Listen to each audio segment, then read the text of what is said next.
आता गौतमी पाटील यांचं जर आपण एक्झाम्पल घेतलं तर त्या जे करतात त्याला काय म्हणतात आणि लावणीला काय म्हणतात आणि कथ्थक यातलं मला जरा थोडं डिफरन्स सांगा ना मॅम, काय आहे? एक तर मी गौतमी पाटील यांचं नृत्य पाहिलेलं नाही आहे. ओके. त्या लावणी सादर करतात एवढं मला फक्त माहिती आहे. हो हो. पण लावणी आणि कथक या दोन्ही गोष्टी वेगळ्या आहेत. ओके. लावणी वेगळी, कथ्थक लावणी वेगळी आहे, कथ्थक वेगळं आहे. ओके. कथ्थक हे मी म्हटलं तसं कथावाचक नृत्य आहे आणि लावणी ही प्रियकरासाठी गायली जाते. ओके. लावणी प्रेयसी प्रियकराची वाट बघतीये आणि ती सादर केली जाते. बरोबर.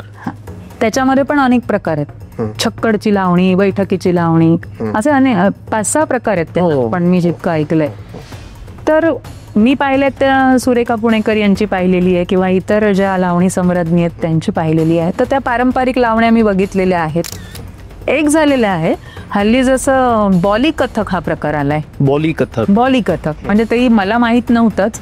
जेव्हा मुली माझ्याकडे येतात ऍडमिशनला तेव्हा पालक काहीतरी बडबडतात म्हणून मग मी सर्च केलं की बाबा हे काय आहे. बरोबर.